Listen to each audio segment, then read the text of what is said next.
वक्त United nation के general assembly के संबोधित कर रहे थे, ठीक उसी वक्त इजरायली सेना हिजबुल्लाह के बेरूत हेडक्वार्टर पर हमला बोल दिया गया। बेरूत में हिजबुल्लाह के सेंट्रल हेडक्वार्टर पर इजरायली वायुसेना ने जबरदस्त एयर स्ट्राइक किया है। ये air strike FM-35 fighter plane से किया गया है। इस हमले का टारगेट था हिजबुल्लाह लीडर नसरुल्लाह। हमले को लेकर लेबनान के स्वास्थ्य मंत्रालय का भी बयान आया है। कहा कि हमले में 2 लोग मारे गए हैं, 76 घायल हुए हैं। तो वहीं नसरुल्लाह के बारे में अभी तक हिजबुल्लाह की ओर से कोई बयान नहीं आया है। तो वार जोन से बड़ी खबर है। इजराइल के प्रधानमंत्री नेतन्याहू जिस वक्त यूनाइटेड नेशन के जनरल असेंबली को संबोधित कर रहे थे, ठीक उसी वक्त इजरायली सेना हिजबुल्लाह के बेरूत हेडक्वार्टर पर हमला बोलती दिखी है। बेरूत में आपको बता दें कि हिजबुल्लाह का सेंट्रल हेडक्वार्टर है। यहां पर इजराइल की वायुसेना ने एयर स्ट्राइक किया है, जबरदस्त तरीके से एयर स्ट्राइक किया है और वो आपको धुआं भी नजर आ रहा होगा। ये एयर स्ट्राइक का धुआं है। इजरायली वायुसेना की तरफ से एयर स्ट्राइक की गई है। Air strike F-35 fighter plane का इस्तेमाल किया गया है। टारगेट था, हमले का टारगेट था हिजबुल्लाह लीडर नसरुल्लाह। हमले को लेकर लेबनान के स्वास्थ्य मंत्रालय का बयान आया है। कहा कि 2 लोग मारे गए, 76 घायल हुए और नसरुल्लाह के बारे में अभी तक हिजबुल्लाह की तरफ से कोई बयान सामने नहीं आया है। लेकिन नसरुल्लाह टारगेट था। और बड़ी बात देखिए ये है कि जब इजराइल के प्रधानमंत्री बेन्यामिन नेतन्याहू यूनाइटेड नेशन के जनरल असेंबली को संबोधित कर रहे थे, ठीक उसी वक्त इजरायली सेना ने हिजबुल्लाह के बेरूत हेडक्वार्टर पर हमला बोला है। हिजबुल्लाह का बेरूत हेडक्वार्टर जहां पर हमला बोला गया। बेरूत में हिजबुल्लाह के सेंट्रल हेडक्वार्टर पर जबरदस्त तरीके से एयर स्ट्राइक की गई है। 3 तस्वीर आपके सामने है, भाषण और उसके दौरान हिजबुल्लाह मुख्यालय पर यह एयर स्ट्राइक देखिए किस तरीके से पूरी तरफ मलबा आपको नजर आ रहा है।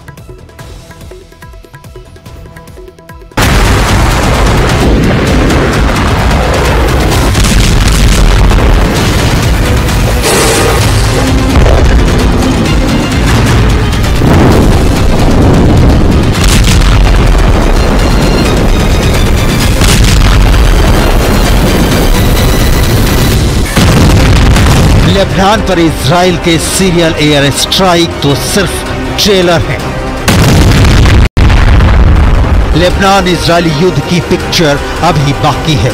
यकीन नहीं होता तो इजराइल लेबनान बॉर्डर पर मूव करते इन बख्तरबंद वाहनों का काफिला देख लीजिए। इजराइल लेबनान में घुसने की तैयारी कर चुका है। किसी भी वक्त इजराइल की सेना लेबनान में घुस सकती है। यानी पहले इजराइल ने हिजबुल्लाह को एयर स्ट्राइक से दहलाया, अब लेबनान के भीतर घुसकर गाजा की तरह तबाह और बर्बाद करने वाला है।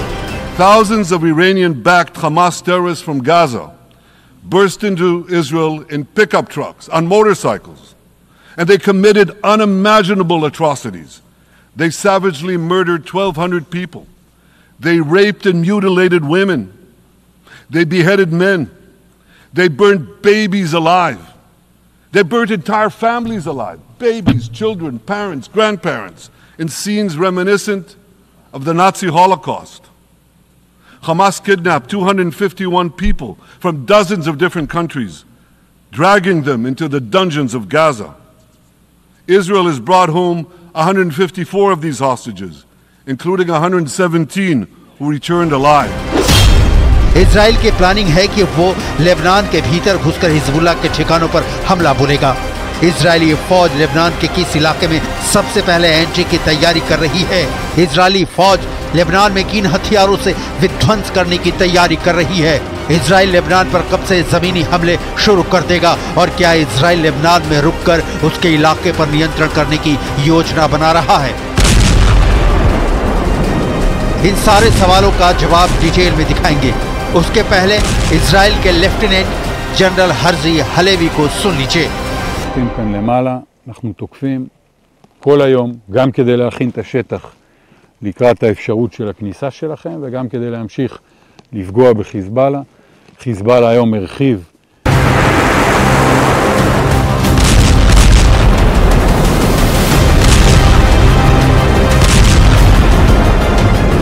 लेबनान में ग्राउंड अटैक करने का इजराइल का प्लान तब सामने आया है जब हिजबुल्लाह ने कहा कि उसने तेल अवीव के बाहरी इलाके में इजराइल की मोसाद जासूसी एजेंसी के मुख्यालय को निशाना बनाया है। गाजा पर इजराइल के हमले के करीब साल भर में यह पहला ऐसा वाकया है जब उसने कोई बैलिस्टिक मिसाइल दागी है और अब अपने घातक टैंक का मुंह लेबनान की ओर मोड़ दिया है। यह वो टैंक है जिसके बारे में कहा जाता है कि इसका तोड़ पूरी दुनिया के पास नहीं है। इस टैंक में ऐसे मॉडर्न और इंटीग्रेटेड हथियार हैं जिसकी वजह से यह दुश्मन पर भारी पड़ेगा। साथ ही ऑपरेशनल क्षमता और इसका 360 डिग्री एक्टिव डिफेंस सिस्टम इसे काफी ताकतवर बनाता है। मरकावा टैंक को इस मकसद के साथ तैयार किया गया है कि ये क्रू की रक्षा कर सके। यही इसका प्राथमिक लक्ष्य है और बाद में दुश्मन पर हमला करे। मरकावा का 5वां संस्करण सबसे एडवांस्ड है। इसमें radar system, optical warning system, camera और बाकी सेंसर इसे सुरक्षा के लिहाज से नंबर 1 बनाते हैं। मरकावा 160 mm की mortar gun, 12 smoke grenade launcher के साथ 48 राउंड गोले से लैस है। इसका वजन 65 टन है। इसकी लंबाई 9 मीटर है। मरकावा टैंक सड़कों के साथ साथ रेत पर भी चलने में सक्षम है। टैंक की मारक क्षमता भी जोरदार है। इसे चलता फिरता बंकर कहा जाता है जिस पर किसी भी गोले का कोई असर नहीं होता। रक्षा विशेषज्ञों के मुताबिक टैंक के सेंसर और डिजिटल प्रोसेसिंग भी वॉर जोन में बाकी टैंकों और हथियारों के साथ आपस में जुड़े रहते हैं। इसी वजह से मरकावा नेट सेंट्रिक क्षमताओं वाला पहला टैंक बन गया है। इजरायली सेना ने 3 दिनों में लेबनान में हिजबुल्लाह के 2000 से अधिक ठिकानों को निशाना बनाया है। इजराइल और लेबनान में जारी टकराव के बीच इजरायली प्रधानमंत्री बेंजामिन नेतन्याहू ने यूएन की महासभा में हमास, हिजबुल्लाह और ईरान पर तीखे बयान दिए। नेतन्याहू ने दावा किया है कि इजरायली सेना ने हमास की 90% ताकत खत्म कर दी है। नेतन्याहू ने यह भी कहा कि अगर हमास हथियार डाल दे और सरेंडर कर दे तो जंग रुक सकती है।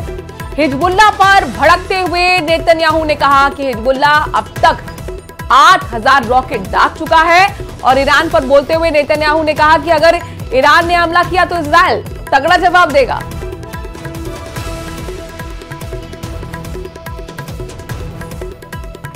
तो 3 तस्वीरें आपके सामने हैं। पेजर ब्लास्ट और वॉकी टॉकी धमाके के बाद एयर स्ट्राइक भी हुई है। हिजबुल्लाह लड़ाकों में दहशत का माहौल है और इस बीच लेबनान में घुसकर उसे पूरी तरह से उखाड़ फेंकने के पीछे का मकसद क्या है यह भी समझना जाहिर तौर पर बहुत महत्वपूर्ण। लेकिन देखिए किस तरीके से लेबनान में जारी टकराव के बीच इजरायली प्रधानमंत्री नेतन्याहू ने साफ तौर पर यह चेतावनी दी थी और उसके बाद देखिए किस तरीके से बेरूत पर अटैक हुआ। टारगेट पे हिजबुल्लाह मुख्यालय था। नसरुल्लाह के होने का यह दावा किया जा रहा है। पेजर ब्लास्ट और वॉकी टॉकी धमाके के बाद एयर स्ट्राइक से हिजबुल्लाह लड़ाकों में दहशत फैल गई है। लेबनान में घुसकर उसे पूरी तरह से उखाड़ फेंकने का मकसद क्या है यह समझना कोई रॉकेट साइंस ने कर रही है, क्योंकि लेबनान के हिजबुल्लाह को इजरायली ईरान के बाद अपना सबसे बड़ा दुश्मन मानता है।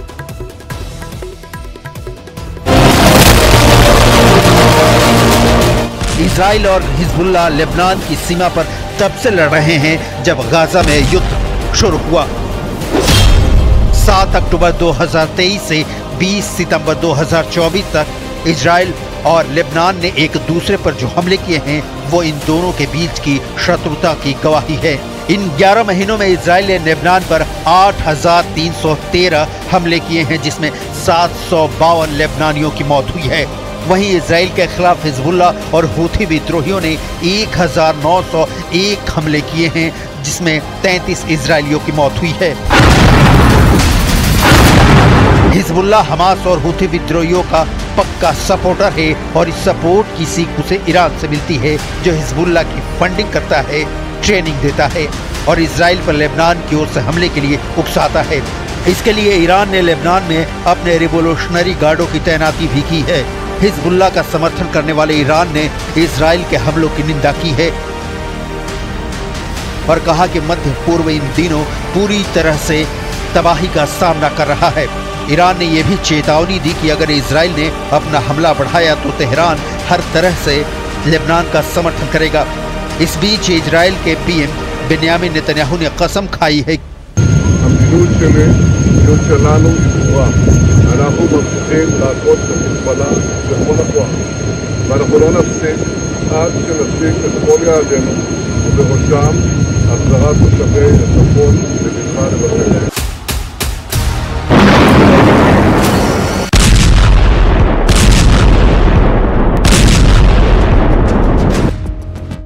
इजराइल की प्लानिंग 2006 और 1982 के लेबनान इजराइल युद्ध की याद दिलाते हैं, जिसके बारे में संक्षिप्त जानकारी आपको भी होनी चाहिए, लेकिन इसे आगे दिखाएंगे।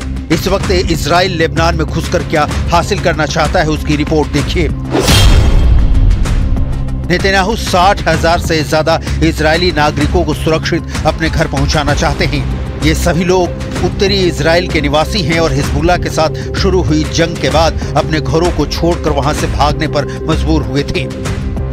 इजराइल का इरादा किसी तरह से लेबनान में घुसने का है। इजराइल उस खतरे को निष्क्रिय करना चाहता है जो हिजबुल्लाह वहां के नागरिकों पर थोप रहा है। इजरायली सेना के प्रमुख हर्जी हलेवी को सुनिए। את מעגל האש שלו בהמשך היום יקבל מענה חזק מאוד. אתם תתכוננו והיום נמשיך. ואנחנו לא עוצרים, ממשיכים לתקוף וממשיכים לפגוע בהם בכל מקום.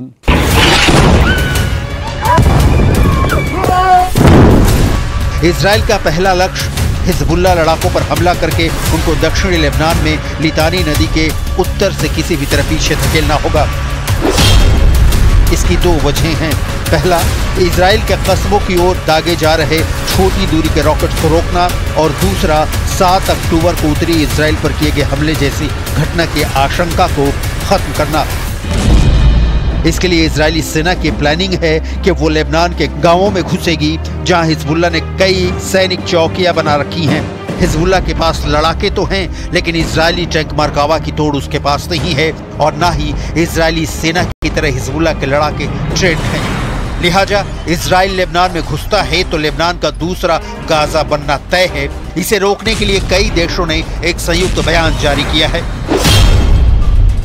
जिसमें अमेरिका, फ्रांस, जर्मनी, सऊदी अरब, कतर, संयुक्त अरब अमीरात जैसे देशों ने इजराइल लेबनान सीमा पर तत्काल 21 दिन के युद्ध विराम की अपील की है।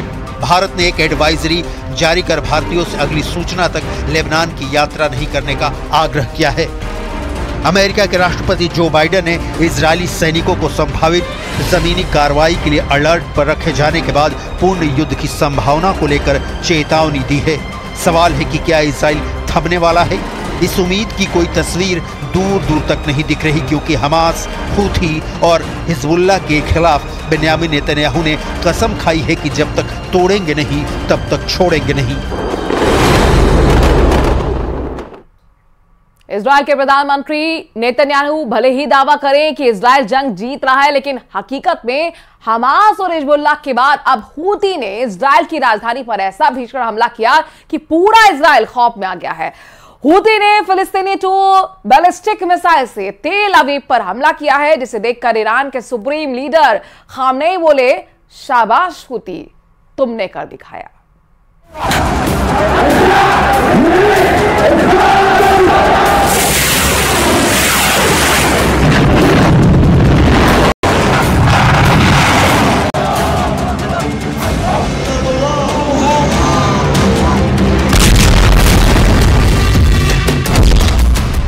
हूथी का मिसाइल हमला, ईरान बोला शाबाश हूथी।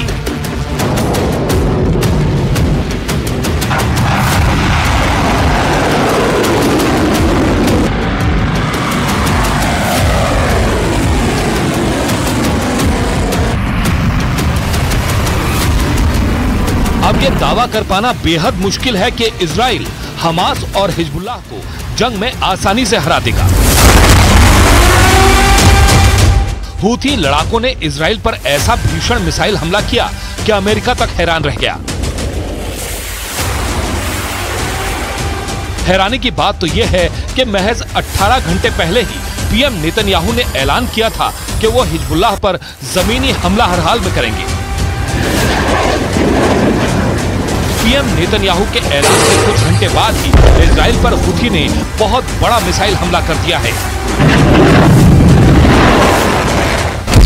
2200 किलोमीटर दूर से हमला, तेल अवीव में मचा कोहराम।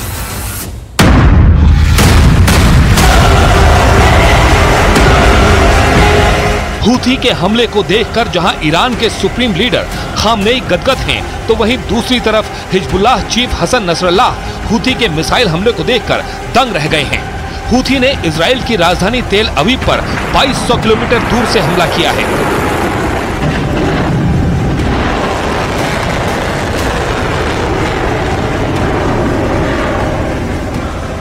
हुथी ने दावा किया कि उसने इजराइल की राजधानी तेल अवीव पर बड़ा मिसाइल हमला किया है।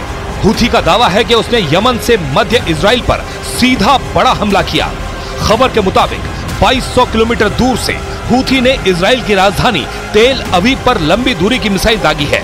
हैरानी की बात तो यह है कि हुथी ने सितंबर महीने में इजराइल की राजधानी तेल अवीव पर दूसरा बड़ा मिसाइल हमला किया। हालांकि इजरायली सेना ने दावा किया है कि उसके एरो डिफेंस ने हुथी की मिसाइल को इंटरसेप्ट करके आसमान में ही तबाह कर दिया।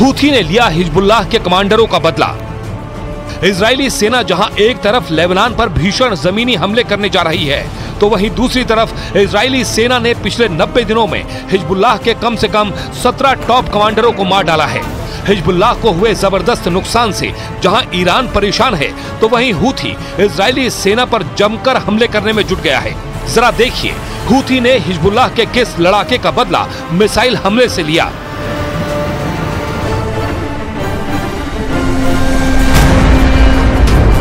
पहले आप ये जान लीजिए कमांडर मोहम्मद सरूर कौन है, जिसकी मौत का बदला हुथी ने लिया है। कमांडर मोहम्मद हुसैन सरूर हिजबुल्लाह की ड्रोन यूनिट का चीफ कमांडर था, जिसे कल बेरूत में इजरायली सेना ने मार गिराया। इजरायली सेना के दावों के मुताबिक इजराइल ने दक्षिणी बेरूत में भीषण हवाई हमला किया था, जिसमें हिजबुल्लाह की ड्रोन यूनिट का चीफ कमांडर मोहम्मद सरूर मारा गया है। दावा किया गया है कि इजरायली सेना ने दक्षिणी बेरूत में हिजबुल्लाह के गढ़ दय्याह में हवाई हमला करके हिजबुल्लाह के कमांडर मोहम्मद हुसैन सरूर को मार डाला है। हैरानी की बात तो यह है कि 24 घंटे के अंदर ही हुथी ने हिजबुल्लाह के ड्रोन चीफ कमांडर की मौत का इजराइल से बदला लिया। असल में कुछ दिन पहले ही हिजबुल्लाह की ड्रोन यूनिट का चीफ कमांडर मोहम्मद सरूर यमन गया था, जहां उसने हुथी लड़ाकों को ड्रोन मिसाइल से लंबी दूरी के हमले करने की ट्रेनिंग दी थी। यमन से जैसे ही हिजबुल्लाह की ड्रोन यूनिट का चीफ कमांडर मोहम्मद सरूर बेरूत पहुंचा, तभी इजराइल ने खुफिया जानकारी के इनपुट पर हवाई हमला किया और उसे मार दिया। इजरायली सेना का साफ कहना है कि हिजबुल्लाह की ड्रोन यूनिट का चीफ कमांडर मोहम्मद सरूर ही इजराइल पर हुथी और हिजबुल्लाह लड़ाकों से बड़े मिसाइल और रॉकेट हमले करवा रहा था। ईरान और हिजबुल्लाह ने भी माना हुथी का लोहा। हुथी लड़ाकों का साफ कहना है कि लाल सागर में अगर दुश्मन के टैंकर और हथियारों से भरे इजरायली और अमेरिकी जहाज घुसेंगे तो उन्हें उड़ा देंगे। हुथी सितंबर महीने में ही तेल से लबालब भरे टैंकर को उड़ा चुका है।